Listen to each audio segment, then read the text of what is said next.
اعوذ باللہ من الشیطان الرجیم بسم اللہ الرحمن الرحیم۔ ناظرین کرام السلام علیکم۔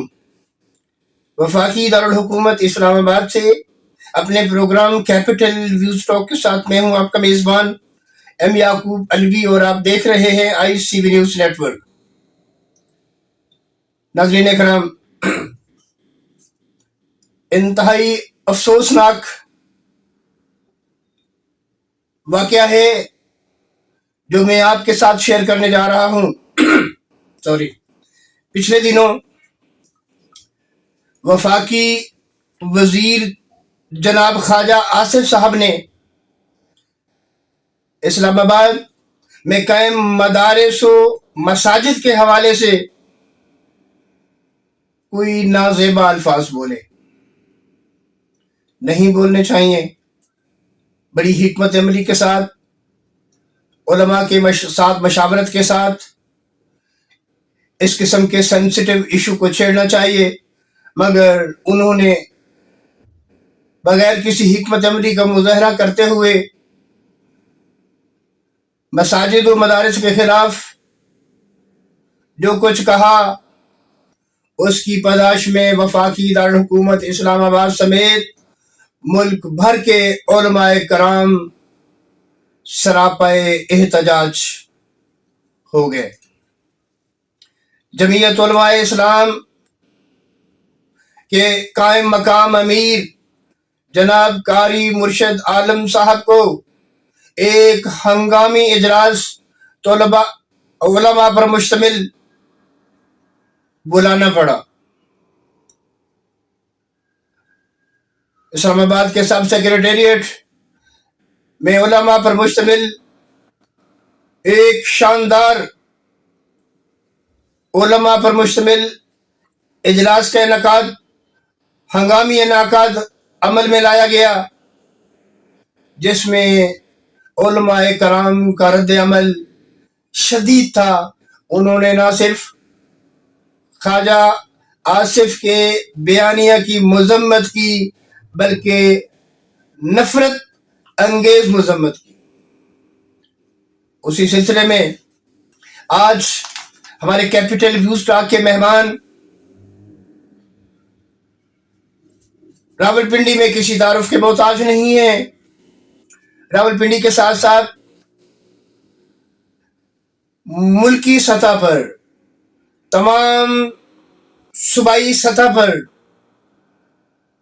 قاری صاحب جانے پہچانے جاتے ہیں۔ یہ ہیں سابق امیدوار ممبر برائے قومی اسمبلی PP 17 راولپنڈی۔ قاری صاحب ضلعی سالار ہیں راولپنڈی کے انصار الاسلام کے۔ اس کے بعد یہ نائب صوبائی سالار ہیں پنجاب انصار الاسلام کے۔ قاری کرامت الرحمان آج ہمارے مہمان ہیں، ہمارے ساتھ موجود ہیں۔ ناظرین کرام، قاری کرامت الرحمان ایک معتبر شخصیت کے مالک ہیں، ہر جگہ پر انتہائی ذمہ داری کا مظاہرہ کرتے ہیں اور حکمت عملی کے ساتھ جماعت کے تمام معاملات کو امیر صاحب کی قیادت میں بہت خوب چلا رہے ہیں۔ آج ہم قاری کرامت الرحمان سے جانیں گے کہ آپ کے کیا تاثرات ہیں۔ قاری صاحب السلام علیکم۔ وعلیکم السلام۔ قاری صاحب آپ کا بہت شکریہ، میری درخواست پر آپ نے مجھے اپنی گوناگوں مصروفیات کے باوجود وقت عطا کیا، میں آپ کا مشکور ہوں۔ آج پاکستان بھر سمیت دنیا بھر کے مسلمانوں کو بتائیں، جو حالیہ وفاقی وزیر خواجہ آصف صاحب نے مساجد و مدارس کے خلاف نازیبا الفاظ کہے، اس کے حوالے سے آپ کے کیا تاثرات ہیں؟ بہت شکریہ محمد یعقوب الوی صاحب، آپ نے مجھے اپنے اسٹوڈیو میں مدعو کیا۔ میں آپ کا شکریہ ادا کرنا چاہتا ہوں کہ آپ نے ایک اہم موضوع پہ مجھے بلایا، آپ کا بہت شکریہ۔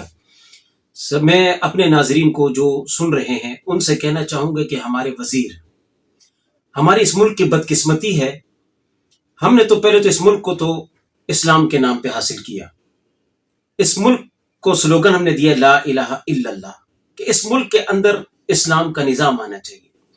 اب یاد رکھیے گا، خواجہ آصف صاحب نے پتہ نہیں کس کے کہنے پر یا کیوں انہوں نے یہ الفاظ استعمال کیے کہ مساجد اور مدارس میں دہشت گردی یا قبضے کی جگہ پہ ہے۔ میں ان سے کہنا چاہتا ہوں خواجہ آصف صاحب، آپ کو صرف مساجد اور مدارس اللہ کے گھر نظر آئیں؟ کیا آپ کو یہ قبضہ مافیا نظر نہیں آئے جو اسلام آباد کے اندر دن دناتے پھر رہے ہیں؟ آپ ان کو کیوں نہیں پکڑ رہے ہیں؟ آپ ان کے خلاف بیان کیوں نہیں دے رہے ہیں؟ آپ نے اللہ کے گھروں کو نشانہ بنایا اور مدارس کے اندر جو قال اللہ و قال رسول کی آواز بلند کرتے ہیں، قرآن پڑھتے ہیں، قرآن کی تعلیم حاصل کرتے ہیں، رسول اللہ صلی اللہ علیہ وسلم کی تعلیمات حاصل کر رہے ہیں، آپ نے ان کو قبضہ مافیا کے تحت کر دیا کہ بھئی یہ قبضے پر ہیں۔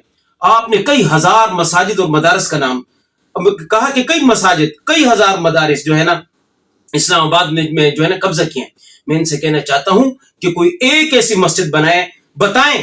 اور آپ نے جس فلور پہ کہا نا، آپ کو عوام نے منتخب کیا، میں کہتا ہوں عوام نے تو منتخب نہیں کیا، آپ جو 47 والے فارم سے آئے نا، آپ اس پہ غور کریں کہ آپ پی ڈی ایم میں ہمارے ساتھ تھے، میں آپ کو اچھے طریقے سے جانتا ہوں، پی ڈی ایم کے ہر جلسے جلوس میں ہم آپ کا ساتھ دیتے رہے، لیکن میں افسوس سے کہنا چاہتا ہوں خواجہ آصف صاحب کو کہ اپنے اس بیان کو جو ہے نا مسترد کریں، اور یہ قابل مذمت ہے۔ آپ نے مساجد اللہ کے گھر ہیں، یہ قبضے کی جگہ پہ نہیں ہوتی ہیں۔ اسی طرح انہوں نے مدنی مسجد کو جو ہے نا گرانے کی کوشش کی، پھر الحمدللہ قائد جمعیت، قائد ملت اسلامی حضرت مولانا فضل الرحمان صاحب نے ان کو الٹیمیٹم دیا کہ اس مسجد کو، مدنی مسجد کو دوبارہ تعمیر کرایا جائے۔ الحمدللہ دوبارہ تعمیر کرنے شروع ہو گئے۔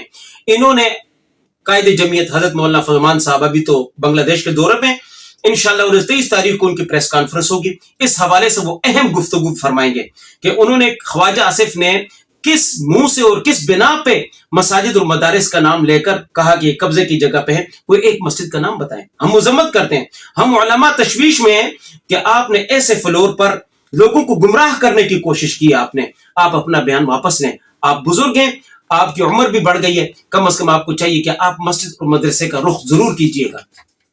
بہت شکریہ قاری صاحب۔ ناظرین کرام، آپ قاری کرامت الرحمان کی خوبصورت گفتگو سن رہے تھے۔ قاری صاحب نے بڑے استدلال کے ساتھ بات کی ہے، بڑے استدلال کے ساتھ سمجھایا ہے، اور ناظرین کرام اس میں کوئی شک، کوئی شبہ والی بات نہیں ہے۔ مساجد و مدارس کو ایک طرف رکھ کے آپ دیکھیں تو یہاں پر اربوں روپے مالیت کی زمینوں پر مافیا کا قبضہ ہے، لیکن اس کے خلاف کبھی کسی قسم کی کوئی آواز نہیں اٹھتی۔ وفاقی دارالحکومت اسلام آباد میں قوانین کا عدم اطلاق ہے۔ C D A capital development authority کے بدعنوان افسر اسلام آباد کا ماسٹر پلان چینج کرنے میں بھی کوئی آر محسوس نہیں کرتے۔ ریزیڈینشل یا کسی اور مقصد کے لیے لیز پر دیے گئے پلاٹوں کے سٹیٹس تبدیل کر کے بڑے بڑے پلازے اٹھانے کی اجازت مرحمت فرما دیتے ہیں اور اپنی آنکھیں بند کر لیتے ہیں۔ اس وقت کئی عمارتیں اسلام آباد میں موجود ہیں جو لٹیگیشن میں ہیں، تعطل کا شکار ہیں، کورٹ میٹر میں ہیں اور غیر قانونی تعمیرات کے زمرے میں آتی ہیں۔ خواجہ صاحب کو چاہیے تھا کہ پہلے ان کو ٹھیک کر لیتے اور پھر علماء کے ساتھ مشاورت کا ایک موقع مہیا کرتے، اور اس مشاورت کے بعد انتہائی حکمت عملی سے افہام و تفہیم کے ساتھ اس مسئلے کو سلجھا لیتے، لیکن ایسا نہیں کیا گیا۔ خواجہ آصف کے ساتھ ساتھ وزیر داخلہ جناب محسن نقوی صاحب نے اور باقی تمام انتظامیہ نے علماء کرام کا رد عمل دیکھ لیا۔ اگر اس مسئلے کو حکمت عملی کے ساتھ نہ سلجھایا گیا تو اس کے نتائج بہت خطرناک ثابت ہو سکتے ہیں۔ ابھی شکر منائیں کہ ابھی جمیعت الاسلام کے امیر جناب مولانا فضل الرحمان پاکستان میں موجود نہیں ہے، یہ ہنگامی اجلاس گو کہ ان کی مشاورت سے ان کی اجازت سے منعقد کیا گیا، مگر وہ یہاں نہیں تھے۔ اگر وہ ہوتے، اجلاس کی قیادت وہ کر رہے ہوتے، تو پھر اس کا فی الفور رد عمل کیا ہوتا؟ ناظرین کرام، ہم قاری صاحب سے آخر میں ایک اور سوال پوچھیں گے۔ قاری صاحب، آپ یہ بتائیں کہ آپ صوبائی سالار بھی، نائب سالار بھی ہیں۔ صوبائی حکومت نے علماء کے لیے ایک پیکج اناؤنس کر کے تمام مکاتب فکر کے علماء کو، مساجد کے اماموں کو، خطیبوں کو پابند کرنے کی کوشش کی ہے کہ وہ ایک لمیٹڈ گفتگو میں رہیں گے۔ اس کے بارے میں آپ کیا کہتے ہیں؟ بہت شکریہ محمد یعقوب علوی صاحب۔ آپ نے اپنے گفتگو میں کہہ ہی دیا ہے کہ انہوں نے جو اماموں اور خطیبوں کے لیے جو پیکج 25,000 روپے انہوں نے مقرر کیا گیا ہے، وہ ان کی زبان بندی کے لیے کیا گیا ہے، تاکہ حکومت کوئی بھی گناؤنا کھیل کھیلے تو یہ علماء چپ رہیں۔ میں کہنا چاہتا ہوں کہ یہ علماء جب تک آزاد ہیں، جو بھی حکومت اسلام کے خلاف، مساجد کے خلاف اور قادیانی جو ہمارے برسر اقتدار آ رہے ہیں ان کے خلاف، تاکہ یہ علماء گفتگو نہ کر سکیں۔ یہ پیکج ان کے لیے تیار کیا جا رہا ہے تاکہ یہ علماء کی زبان بندی کی جائے۔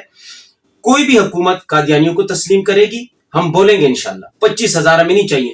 اگر مریم نواز صاحبہ کو اتنا دکھ اور درد علماء کے لیے ہے، میں اپنے ناظرین کو کہنا چاہتا ہوں کہ میری آواز مریم نواز تک ضرور پہنچائیں۔ اگر آپ کو یہ دکھ اور درد علماء کے لیے، 25,000 نہیں، آپ جائیں مساجد اور مدارس کے جو بجلی کے بل ہیں، گیس کے بل ہیں، پانی کے بل ہیں، وہ معاف کریں۔ اگر آپ زیادہ اگر وہ کرنا چاہتے ہیں، خیر خواہی لینا چاہتے ہیں، آپ مساجد اور مدارس کے جو بجلی کے بل اور گیس کے بل ہیں، پانی کے بل ہیں، وہ معاف کریں۔ پتہ چلے آپ زبان بندی کے لیے علماء اکرام کو 25,000 روپے دے کے اور جو ہے ان کو پابند سلاسل نہیں کر سکتے۔ یہ جمہوریت ہے، یہ جمہوریت کا حسن ہے۔ حکومت اگر کوئی بھی اسلام کے خلاف اور جو ہے نا مدارس و مساجد، آج ہم کیوں بول رہے ہیں؟ ہم کھلے ہیں، آزاد ہیں، ہم اپنے حق رائے کا استعمال کر سکتے ہیں، وہ بھی پرامن طریقے سے۔ ہم امن کے خواہاں ہیں کہ اس ملک کے اندر امن کا گہوارہ آئے، لیکن افسوس ہے کہ ہماری حکومت اس چیز کو نہیں سمجھ رہی۔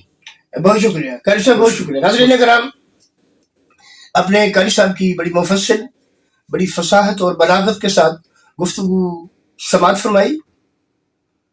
اس میں کوئی شک نہیں ہے کہ یہ ملک دو قومی نظریے کی بنیاد پر حاصل کیا گیا۔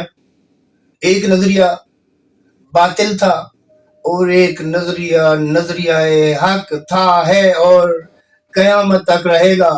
وہ نظریہ لا الہ الا اللہ محمد رسول اللہ کا نظریہ ہے۔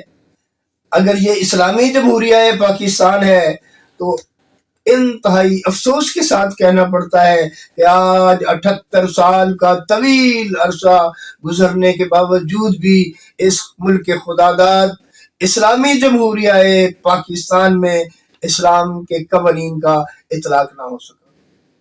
دوسری بات، اگر ملک میں کسی بھی بغاوت کے خلاف، قادیانیت کے خلاف، کسی بھی مذہبی انتشار کے خلاف آواز اٹھائی ہے تو وہ علماء طبقے نے اٹھائی ہے۔ علماء ایک بڑا طبقہ ہے، ایک علماء کا طبقہ ہے۔ اگر ان کو حکمت عملی کے ساتھ اتحاد نہ کیا جائے تو پھر ناظرین کرام رد عمل میں نتائج بہت خوفناک نظر آ رہے ہیں۔ ناظرین کرام، وقت کی طوالت کو مد نظر رکھتے ہوئے اپنے میزبان ایم یعقوب علوی اور آج کے ہمارے مہمان جناب قاری کرامت الرحمان کو اجازت دیجیے۔